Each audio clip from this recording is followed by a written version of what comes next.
Anin, Tansi, Tanshi, Buzu, Ho, 안녕하세요. Good morning, everyone. As I've been introduced, I am Liz, and I'm incredibly honored and humbled to be sharing my story with 60 plus creative souls and hopefully coffee lovers this morning. And if you're not a coffee lover, I will not hold that against you, but you should become one. Fortunately and unfortunately, I encountered many challenges in the early stages of my life. We have only about 15 minutes together, so I won't be able to share them all with you, but I will share some stories about my family that became pillars of my unbreakable spirit. To begin, let me tell you about my upbringing. This is a story that began decades ago, back when I was a young girl growing up in South Korea. Oh, great. So I forgot that I didn't get this clicker. So I'd like to start by introducing you to my parents and grandparents. So as you can see in the picture, my grandpa is wearing sunglasses, and that's because he lost an eye during the Korean War and suffered from PTSD long after the war had ended. And I remember witnessing his struggles, but they never seemed to scare me. And his struggles were painful and they're not quiet. I saw many instances where he would lose his temper. He flipped dining table many, many times. My grandma had also gone through a lot of trauma, so there was lots of noise between my grandparents, but I never felt unsafe when I was with my grandparents. For many years, Korea lagged far behind in progressive gender equity policies. Women are often seen as lesser humans than men. My grandmother survived the Japanese occupation, facing extreme poverty and sexual slavery. During the Korean War, she single-handedly raised 6 children, while my grandfather fought bravely on the battlefield. Alongside the devastating aftermath of the war, she also had to bury 2 of her own children. My mother was born during those troubling times. She was born in the year that the war broke out. As the oldest daughter of her siblings, she had to set aside her own aspirations of pursuing higher education to focus on her family's survival. My grandma told me that my mom used to memorize and recite an entire textbook to convince my grandparents to keep her in school. So recognizing this history as a woman born in South Korea, the cards were undoubtedly stacked against me from the day I was born. I'll circle back around this story in a moment. However, before we officially begin, I'd like to take a moment to recognize and honor the lens on which this very event is taking place. Land acknowledgements are an opportunity to both learn and unlearn. Together, we're learning about this nation's colonial past and present. And in lockstep, we're unlearning harmful behaviors that serve against allyship and this critical role we all play in standing alongside Indigenous peoples. Now, I'd like to take this time to tell you a little bit about myself. Some of you may recognize my work as the CEO of Education Canada Group, the parent company of Robertson College. While I'm proud to serve as an executive leader in our local business community, I choose not to be defined by such a narrow identity. So those who know me best are more likely to refer to me by other titles, well, ferocious, dog mom, daughter, spouse, sister, friend, a crazy friend, annoying and loving colleague, boss, leader, coffeeholic, most social, antisocial networker, first-generation wealth creator, and privilege equalizer. Another identity I proudly embrace is that of a newcomer, an ally to my fellow immigrant communities, a global citizen. And standing here in the iconic and historic CMHR, I'm reminded of our humanity as we look up on the heart-wrenching tragedies in the Middle East. As global citizens, we are responsible for standing in solidarity with our fellow humans and honoring the lives lost. We see you, hear you, we stand alongside you, and our hearts are with you. While my heart remains broken for those afflicted, I'm also inspired by the courage, resilience, and determination of these citizens who continue to persevere, who endure in the face of uncertainty. And that is what I'm here to talk to you about today, the theme of endurance. The dictionary defines endurance as the ability to withstand hardship or adversity. My family has been no stranger to adversity over the years. I want to take this opportunity to share with you my own story of enduring as a young racialized woman and a newcomer in Canada. Now, back to my upbringing in Korea. It may surprise you to learn that I was born an unwanted daughter. Back in the 80s, it was illegal for doctors to reveal the gender of the baby in Korea. So after having 2 daughters, my parents wanted to try one more time to produce a son, and then they had me. So imagine their disappointment. I grew up hearing from the adults around me that my parents were not even gonna have me. My birth story goes like this. My mom went into labor, gave birth, and as soon as I arrived, she cried her eyes out of disappointment and shame. My dad never showed up at the hospital. My grandma chain smoked because she felt so helpless for her own daughter and said something along the line of, I wish I could trade this baby girl with a baby boy. My grandpa was the only one smiling. My parents were desperately hoping for a son, and they never shied away from reminding me of this, and I often felt my family's disappointment through the limitations I faced growing up. During those formative years, I worked hard to defy society's expectations of what a young Korean woman was capable of achieving. I was told by many in my youth that I was a natural-born leader. Despite being born a woman, despite not meeting my parents' expectations, I continued to endure. The resilience I garnered over the years was a direct reflection of the mighty women in my life, my mother and grandmother. These 2 inspiring women are deprived of countless opportunities throughout their lives. They survived the devastating legacy of intergenerational trauma. Despite these hardships, they endured. As a young woman, I felt responsible for ensuring their sacrifices were not made in vain. I put tremendous pressure on myself to follow in their footsteps and fulfill the role of a leader that others knew was within me. I always felt their resilience ingrained within my DNA, and deep down, I knew I was indeed worthy of being the leader others saw in me, worthy of making a lasting impact, worthy of building a legacy for the future for my family and community. I think we have to go back one in terms of my slide, yeah. So this is a picture from my kindergarten graduation.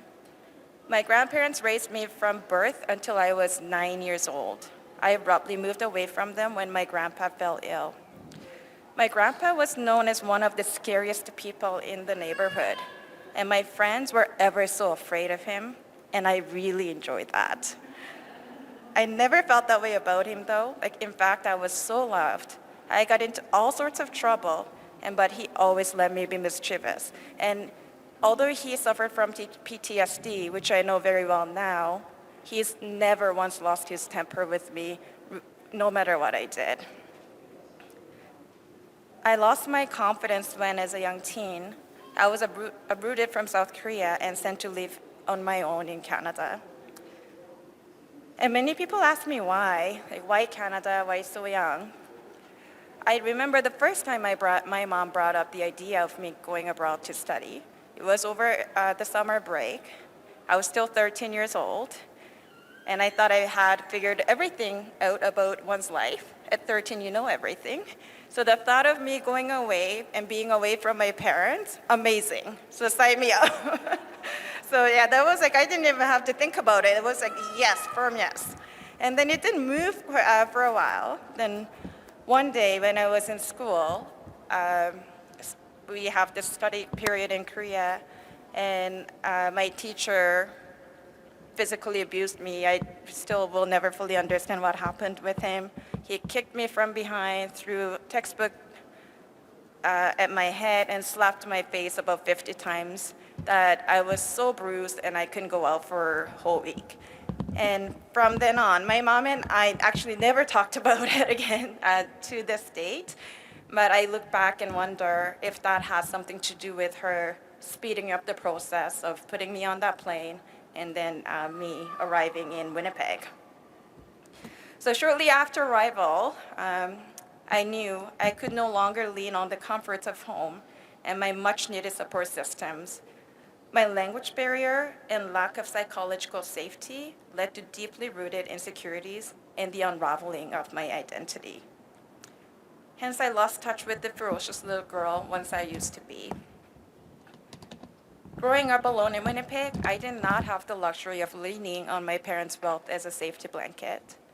My parents sacrificed everything, including their limited finances, to send me halfway across the world to start anew.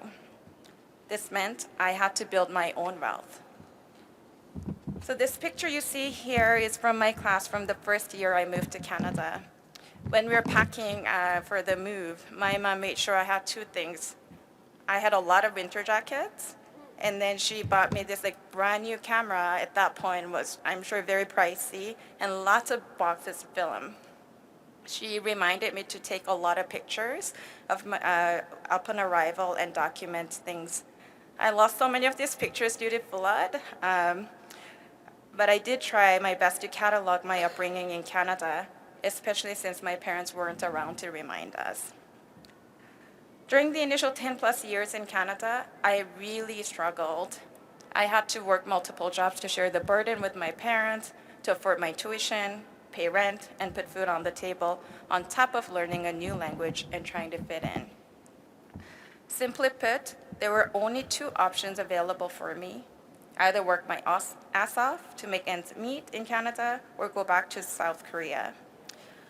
While these were some of the most trying years I faced as a newcomer, I knew I had to endure. I was responsible for carving my own path in this new country, regardless of how challenging the circumstances may be. While this remained true, I knew I also had to make some difficult sacrifices when it came to my quality of life. Between schoolwork, multiple part-time jobs, there was little time left in the day to fill up my cup. Could also be why I became a coffeeholic. No time to catch up with friends, no time to build networks, no time to focus on my self-care, health, and well-being.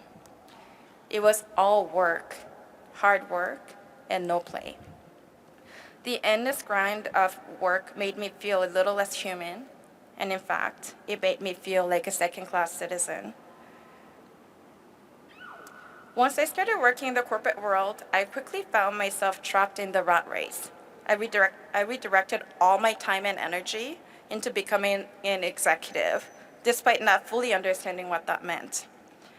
When I received my first appointment as a VP, I felt tremendous pressure to perform and stay on top of my A game. As I was often the only racialized woman in the room, I spent so much time focusing on fitting in while suppressing the most authentic parts of me, my personal and cultural identities. I minimized my Asianness and wore a suit of white armor. At this time in my career, I thought this was necessary to endure. Back then, I didn't have the appropriate tools or resources to understand the trauma I had to unpack as a newcomer and woman of color. The only way I knew how to deal with these complicated emotions about my self-identity was to suppress and deny these feelings. Eventually, something had to give. My lack of social structure and obsession with work took a massive toll on my mental health, which took years of therapy to rebuild. Today, I know better. Looking back, I now realize I internalized emotions resulting from overt and covert discrimination, racism, and microaggressions. Those countless seeds of doubt that were planted over the years were in fact not self-inflicted. They were produced by design by the racist and misogynistic systems meant to suppress instead of uplift hardworking women who deserve respect and dignity, who deserve equitable access to the resources they need to succeed, who deserve a voice at every table. Today, I have witnessed firsthand the progress our society has made in fortifying the much-needed society safety nets accessible to newcomers. Today, I'm surrounded by other like-minded leaders, including all of you, who can envision a future with limited obstacles and unlimited possibilities. And now, I'm on a mission to lift up others and create an intergenerational impact. Thus, I've set my own purpose to serve as a first-generation wealth creator and model the use of privilege for good. I credit women like my mother and grandmother for my success as an executive leader. Despite the hardships I faced, I was fortunate to have positive role models who helped me envision a future that defied, instead of followed, society's expectations. In closing, I'd like to share a parting gift with all of you. And here are 3 pieces of advice that have helped me build up my own endurance while overcoming the discrimination I faced in the working world. 1, break ground, not glass ceilings. Instead of breaking the glass ceiling, let us break ground together. To enact societal change, we must do things differently to break intergenerational cycles of trauma, stereotypes, and biases. 2, become your own superhero. If you do not have role models with relatable lived experiences, become that person. We need more people like you to share your stories, serve as an inspiration to others, and provide hope for the next generation. 3, use your power and privilege for good. As a self-made wealth creator, I have learned a great deal about how power and privilege work. Because of this, I now get to use my position of power for good, and you have an opportunity to do the same. As I do every time on stage, I'll wrap up today's speech with my signature call to action. Be bold, be ferocious. Together, we can build up our endurance and resilience to BS and broken systems. Let's work together to break down barriers and create a more equitable future for all. Thank you.